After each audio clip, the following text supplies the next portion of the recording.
Good afternoon, everyone. Welcome to What Matters Most, Career Goal Clarification. My name is Dr. Lisa Andrews, and I am Director of Integrated Career Development at the School of Continuing Studies. Just to explain all the letters behind my name, of course, we all know PhD stands for Profusely High Debt. Certified Career Coach is next, and Certified Master of Career Services. So those are all of my credentials. Today, I am also a Certified Clifton Strengths Coach, if you're familiar with that assessment.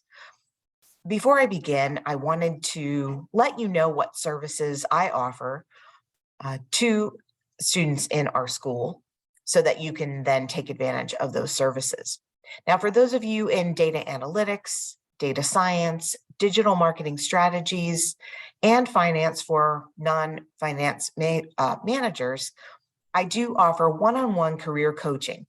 And this coaching is offered from the time you begin your program with us until a year after you end the program with us. So you will have access to one-on-one career coaching with me. All students in SCS have access to workshops like this.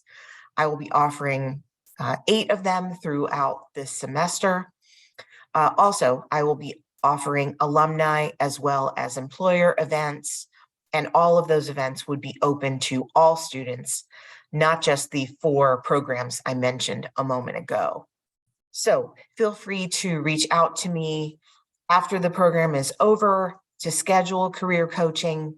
And when the presentation is over, I can drop my scheduling link in the chat, and then you'll be able to grab that and schedule a time with me if you would like individualized career coaching. So let's begin with career goal clarification.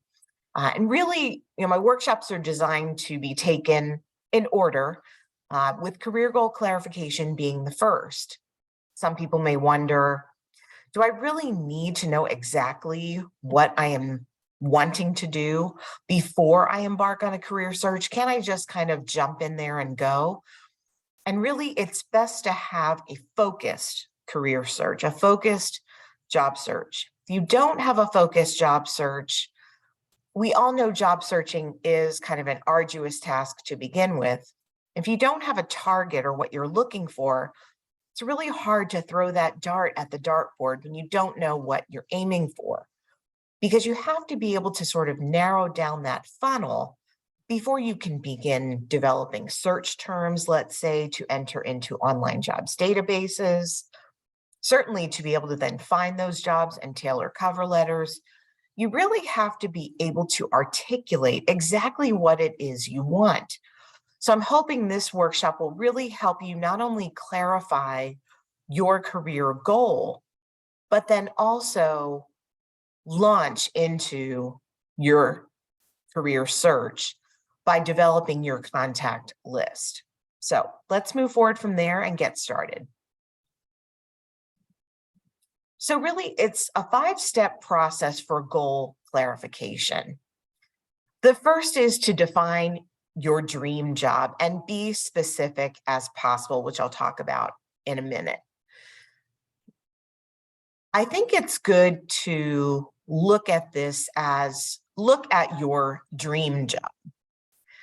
And then as you're completing step 3, you can break that down then into shorter term goals and realize what you need to do to reach that dream job, because your dream job may not be the job you're looking for right now. It may be a job that you're shooting for in 5 to 10 years, let's say. But there are certainly intermediate steps that you need to do, intermediate jobs that you'll need to do in order to reach that dream job. But you want to definitely identify what your long-term or even short-term target is. If your dream job is the one you want now, and there aren't any intermediate steps, then certainly that is what your goal will be. Step 2 is to write it down. There are many studies that show when you actually commit something to paper, it will manifest itself. So it's important to, once you have that goal identified, to really write it down. It becomes real at that point. Then you can look back on it as the days and weeks go on and even further clarify it if you need to, depending on how your search goes, or if you do a little bit more self-reflection and realize after looking into jobs, that's not what I quite wanted. Let me retool my original goal. Step 3 is really helping you with step 2 in terms of breaking it down into short-term goals. Now, again, as I mentioned, you may be going for that dream job right away. So there may not be intermediary steps here. But what you'll want to do in writing this down is make that goal specific, measurable, attainable, realistic, and timely. As you've heard many, many times, a SMART goal. So you want it to be as specific as possible. And I'll get to that in a moment as well. You certainly want it to be measurable, to be able to actualize that specific goal. Attainability is complicated because you have to be honest with yourself, realistic about what it is that you are pursuing and whether or not the skills, education, experience, knowledge are appropriate to the goal you're going for. What will help you determine that once you've decided on your goal is to start looking through job descriptions, and we'll get also to that in this presentation as far as how to identify those jobs. And then finding out that you don't really have the top 3 qualifications, let's say, that they're asking you for in the job description. So is it truly attainable? You may have to backpedal a bit to find the types of job titles and jobs that really are truly attainable. And is it realistic? And this realistic could be in a lot of different, could mean a lot of different things. If you have a goal, let's say, of making a certain amount of money, but you're applying to jobs that aren't anywhere near that target number, it's not really realistic to set that goal. You're only going to be disappointed. So considering all of the factors, or geography, let's say, you've set a goal and the only jobs that are available for that goal are located in New Zealand. Is it realistic that you would move to New Zealand to pursue those jobs? Maybe, maybe not. So it has to be realistic.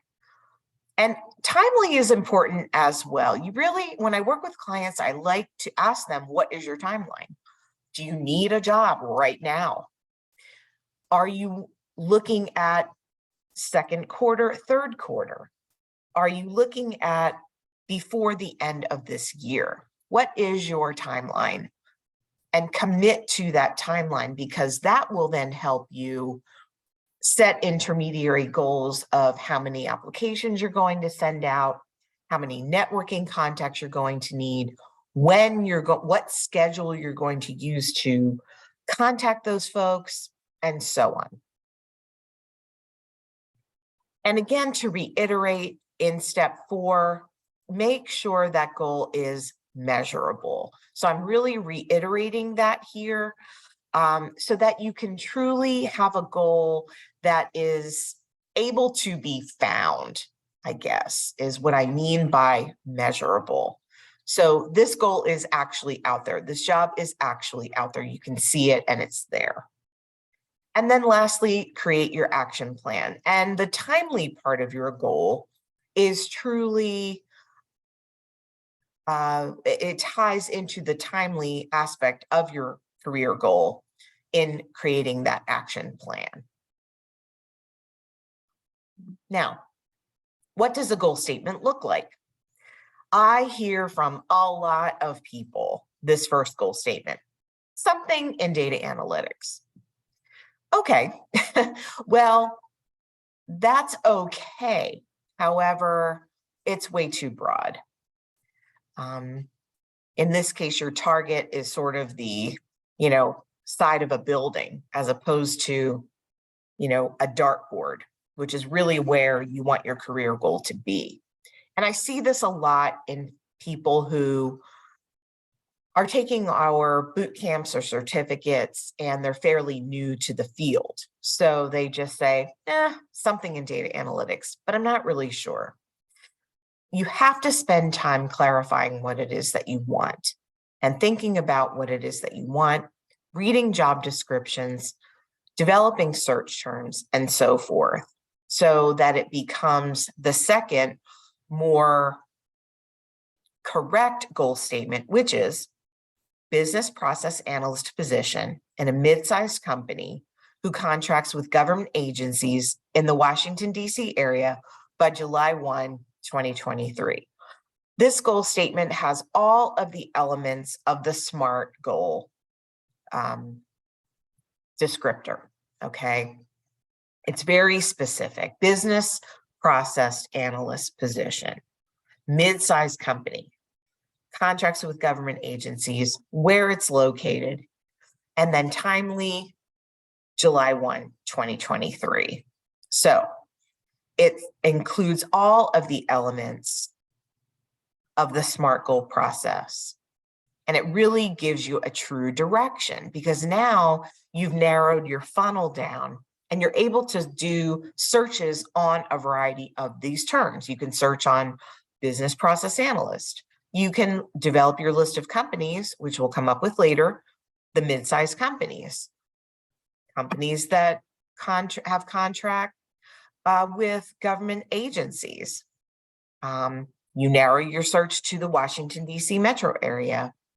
And when narrowing down your date, you're also limiting yourself to jobs that are open in this time frame. So for example, if you're looking for a government job, you'll only want to look for these time delimited jobs that are closing by, let's say,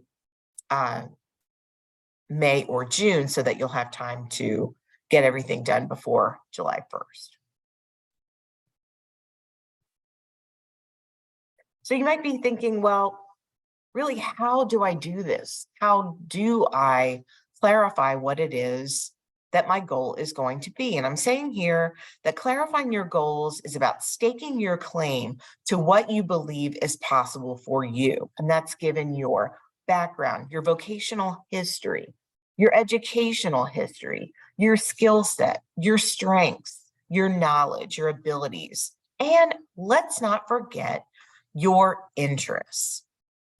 Goals that are interest-based are the strongest goals because those are the jobs that you will feel content in, satisfied with, and continue with into the future. So let's not forget interest when you are staking that claim to what you believe is possible for you. And what you'll want to ask yourself in helping to develop this goal statement is, what questions do you have that you want answered? Or what problem, or both, what problem do you want to solve in the world?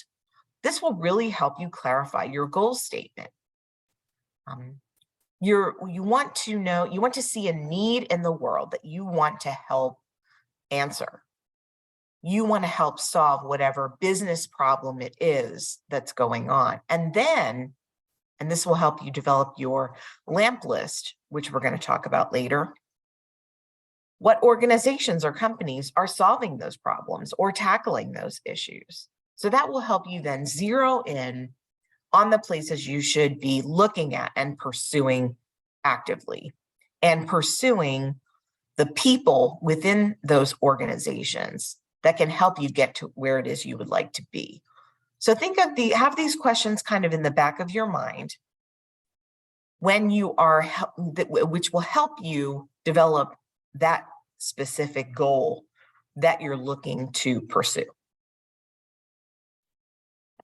And then I always say, don't chase jobs, chase people. So I do want to spend a little bit of time on networking and informational interviewing, because once you have that goal statement, remember, the last step is to create an action plan And before you dive into an online jobs database to look for positions, it's important to gather even more information from informational interviews and your network. Now, what's the difference between the two? So networking on our left side here is to develop relationships that are mutually beneficial. So you're getting something from them, you're giving something to them. Whereas informational interviewing is taking that network and gathering information about a specific company, position title, an industry, or a functional area. So it's more of a one-way process, I will say, although part of being a part of gratitude for that person giving you the opportunity to do an informational interview is offering something to them in return, if possible. And so when you are thinking about people to approach to help you really clarify what it is that you want to do, because what you will find when you start networking and doing informational interviews is you're going to get a lot of information from these folks. And it's almost like doing a very miniaturized, and I'm talking a 20-minute internship, because you're going to get a window into what it is that they're doing and what's going on at their company. And by getting this information, that's going to help you clarify even more, because you may have a conception that comes from maybe the news or television or something you've heard in a conversation or just your own made up perception. But when you finally talk to someone about what that industry or function or company is really like, you're going to get that key insider information that may or may not change your perception and will greatly influence whether you want to actually pursue that or not. So who are these people? First, at the bottom, you have what I call informers. And from them, you can get essential background information. And these are classmates, friends of classmates, or junior level employees. So, and you'll find that there are many of these people, many informers you can choose from to get information. So it's important to seek all of these people out, but you will first find your informers. The next group of people are called influencers. And these folks could be alumni because they have they could have cachet with the company that could help you get to an interview, or higher level employees that really have the potential to be part of the decision-making process, maybe not direct impact as our next group, but part of it certainly could make a recommendation for you. And then finally, our decision makers. These are folks that have direct impact on hiring decisions. Now, they could also be alums. So it's possible these could be combined, but they will actually have hiring authority. And so it would be ideal to get in front of this person, especially if you decide after talking to some informers that you would really like to pursue a position at this company.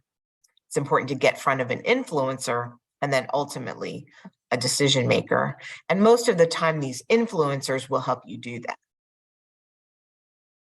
And so a little bit more about these informational interviews. Your primary objective is to receive targeted advice and information that will help you find and apply for positions. So you're in sponge mode, gathering information.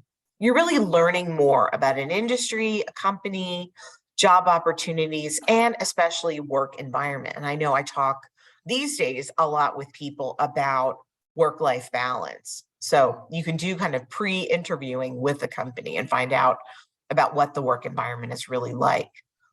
But you're also asking specific questions to the interviewee about their career trajectory, recommendations they have about desirable skills to build, content knowledge to master, and attributes they feel are valuable to entry-level talent in their field, okay? So you're interviewing them and getting them to tell their story. And I will say, when you're approaching people to set up these interviews, that's how you want to frame it, that you want to get information about them as well as the industry and functional area. This will inspire them even more to agree to an informational interview with you, because everyone loves talking about themselves. So it's definitely important to incorporate questions about the person's personal story or vocational history when you're conducting these informational interviews, and not to have it strictly about the company or the position. And last, to receive advice they may have for someone interested in a similar career path or their company.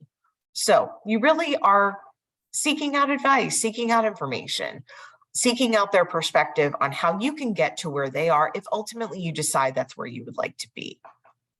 And your secondary objective would be to build your professional network and become top of mind for future hiring. Because what happens when you make these contacts is that a job may not be open right now, or internship, but in 6 months it may be, or in the upcoming fiscal year when budgets are reviewed and new positions are added, or people leave for other positions, you will be top of mind. I, as the informational interviewee, would remember that Mr. So-and-so had come to me for an informational interview. And remembering our conversation, I can say to the decision maker, I talked to Mr. So-and-so about 6 months ago. I wonder if they're still job interviewing. We may want to reach out to them because they really expressed interest in systems design. And that's what we're really looking for. So you want to have kind of a strategy going into these informational interviews in terms of what is your goal? Are you job seeking or are you exploring? Are you information gathering at this point?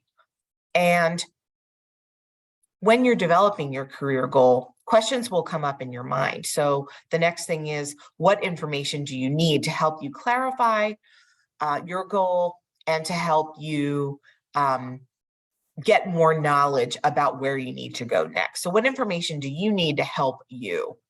And then, of course, who can provide that information? Would it be these influencers? Would it be decision makers? Would it be informers, and so on? How can it be easy for them to help? And I mean this in a couple of ways. One is, I wouldn't ask for too much too soon. So, asking for a dinner date or asking for a lunch date or something like that, maybe a little bit too much at first. I would start with a 15 to 30-minute conversation, perhaps by Zoom, perhaps by telephone. Make it easy for them and their schedule to meet with you, especially if we're talking about an upper level employee. They may not have a lot of time. So make it as easy for them to be able to meet with you, for one thing. And just make it easy for them to help you by being prepared for your informational interview or networking contact meeting. So make sure you have your questions ready so that they can just easily give you the information that you're looking for. And then how can you make those connections? And we are going to talk about that a little bit more in terms of where to start. You always want to start in your own kind of circle. Think of it as a bunch of concentric circles. So in your immediate circle, who do you know? You know your family, you know your friends, you know your acquaintances, but then building out that circle, who does your family know? Who do your friends know? Who do your acquaintances know? So it becomes, you may think to yourself, well, I don't really have a network, or I just moved to the area. But you have to remember, you're not only looking at the people you already know, but all of the people associated with them. And when we're talking about acquaintances, be generous with yourself. When you think about who are those acquaintances, you would be surprised that it could be anyone. I know a great acquaintance to have, and everyone has their hair fixed, is the person that does your hair. Because think about how many clients they potentially have. And I always overhear people doing hair asking, well, what do you do for a living? They're almost like mini career coaches. They're getting all of this career information and company information that they can then share with you and go back to, they can, once they hear from you, they can go back to a current client and say, hey, I have this client who's interested in data analytics. You think you can help them out? And they can make that connection for you. And since you're friends with them already or acquainted with them already, it's a good connection to make. So think about your yoga class, your running group, your book club. There's so many different ways to build your network. So you have to be super creative when you're building your inner circle of who you know, because especially when it comes to acquaintances, with friends and family, you may already be secondarily connected to a lot of the people they know, but with acquaintances, you're truly going in blind. So you don't know what that circle can look like until you start talking with them. Now, I mentioned alumni contacts as being kind of that second level context. So alumni are a really good place, a really good resource, a really good place to start. It's a personal connection. You have Georgetown in common. They may be wanting to fill a need, and 9 times out of 10, they would love to fill that need with a fellow Georgetown alum. And they're most likely very easy to respond and help.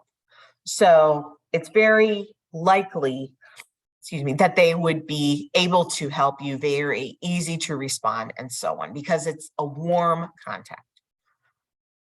So probably the easiest way to find alums is to, well, a couple of ways. One is that LinkedIn is a great way to do that. So let's say you've identified a company that you're interested in.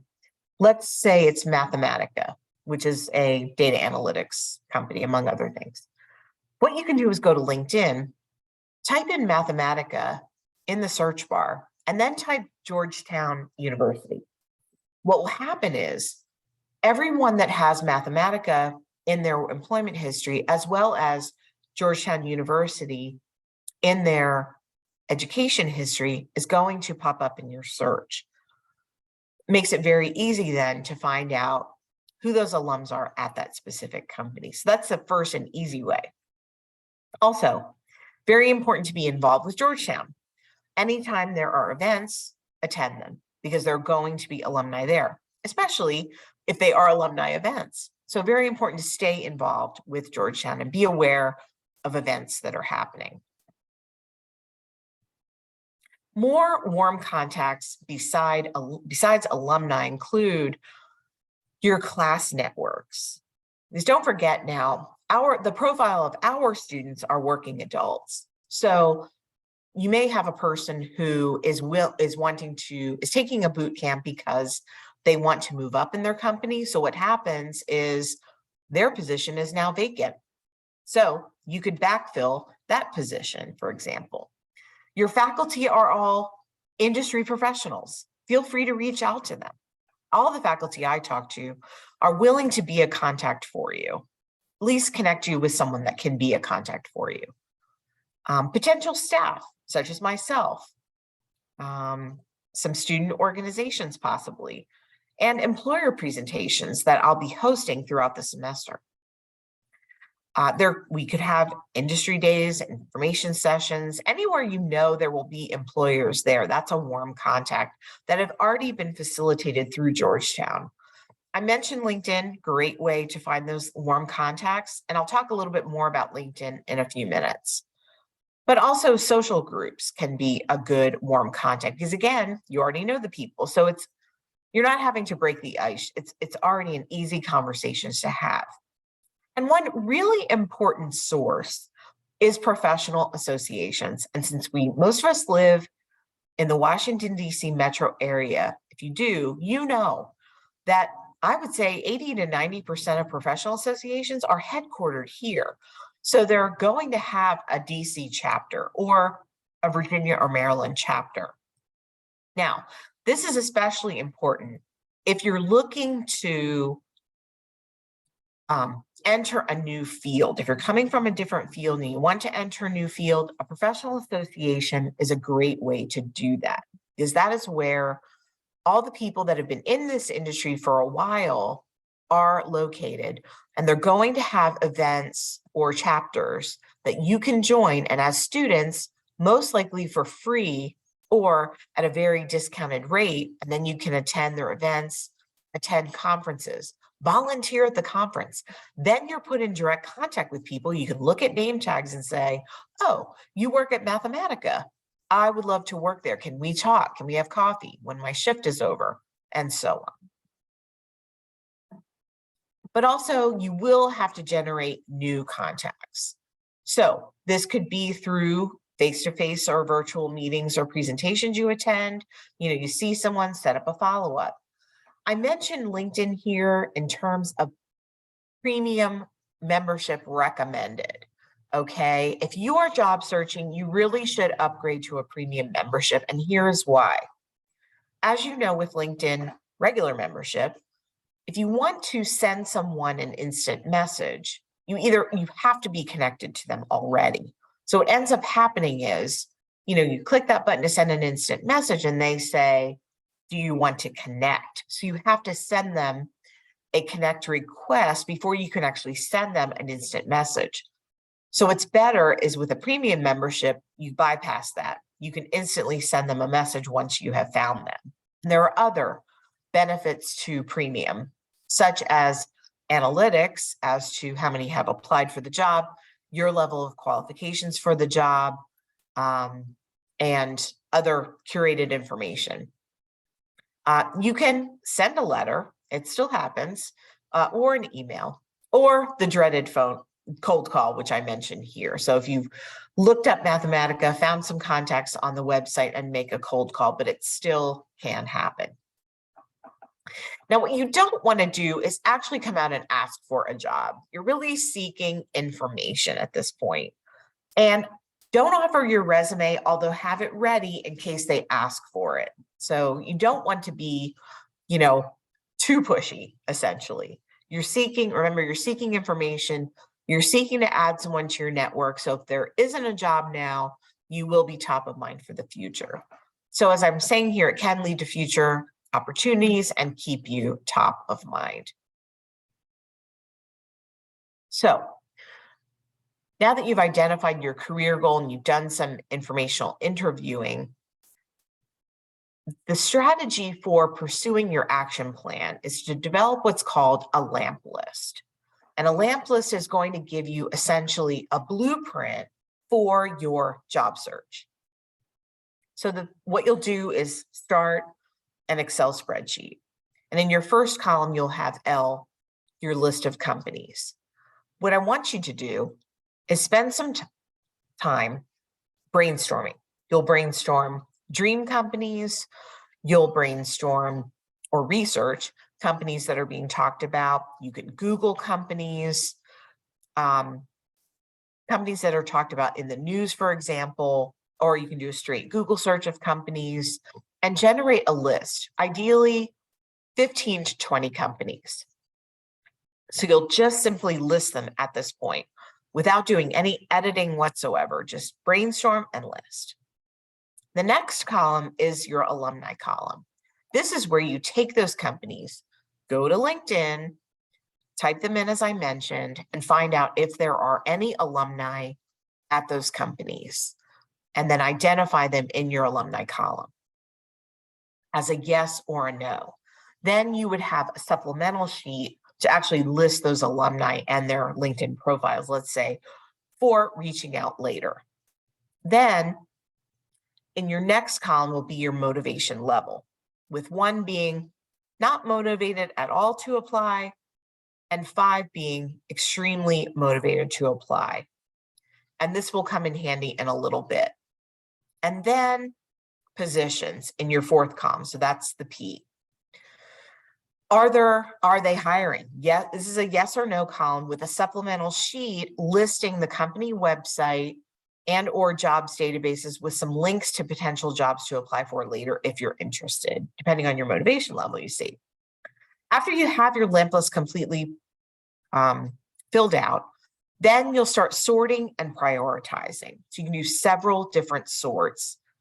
and then save those sorts to different sheets, let's say, or different versions of your lamp list. So for example, you can sort by alumni. Yes, your yes alumni, whether or not there are alumni. And then from there, and then search by motivation. Are there alumni? Yes. Motivation 5, boom. Those companies are going to come right to the top.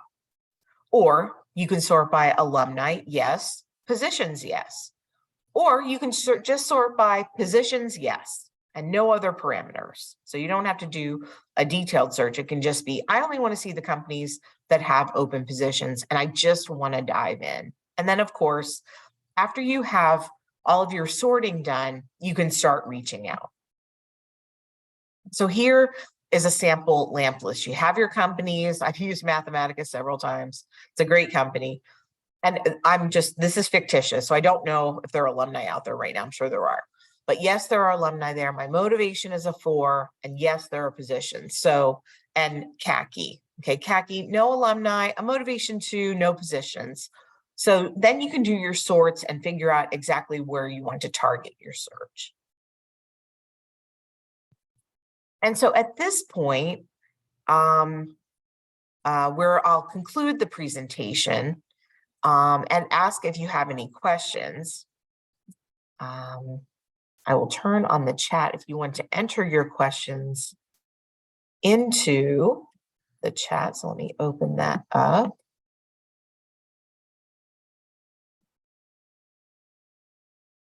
And, what I want to kind of emphasize here, just to kind of close, and as I'm doing this, you can certainly enter your questions into the chat.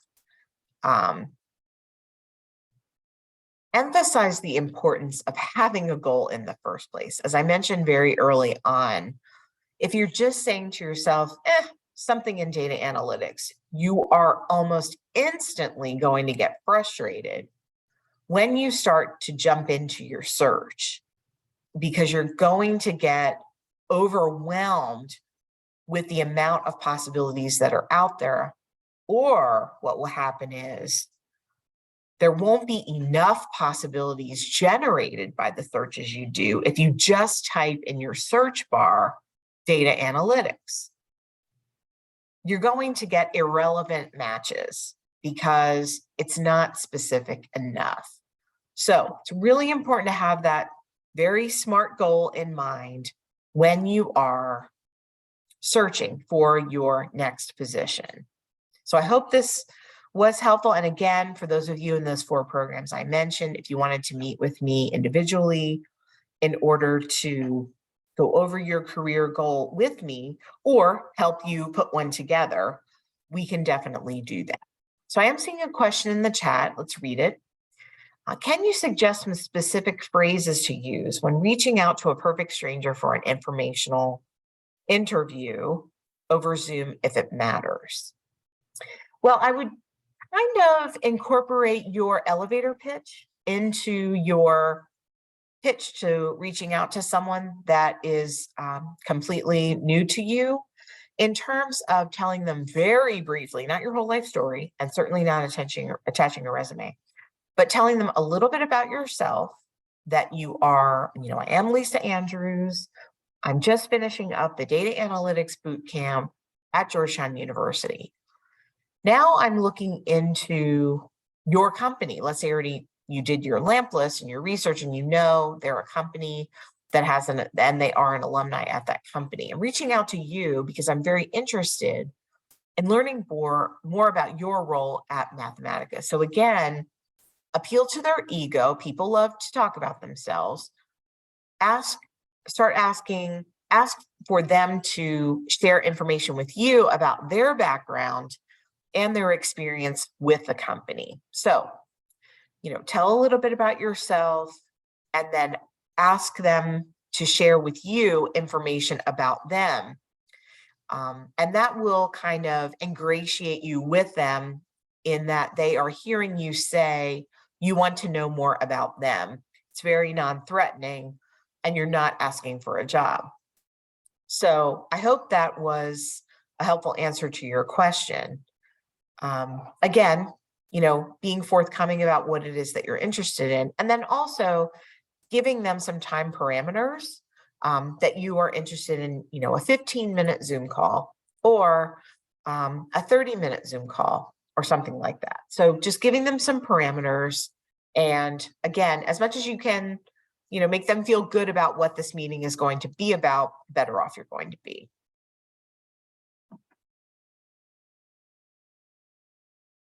What I also want to do is put in my link to my calendar. So if you did want to set up, so you can grab that from the screen. If you did want to send or set up a meeting with me to do individual career coaching, you can certainly do that. Again, career coaching is available to our data analytics, data science, digital marketing strategies, and finance majors only at this time. Hopefully that will expand in the future though. And I will put my email address also in the chat. So you can certainly email me with any questions that you have, anything you would like to know, or any clarifications from this webinar.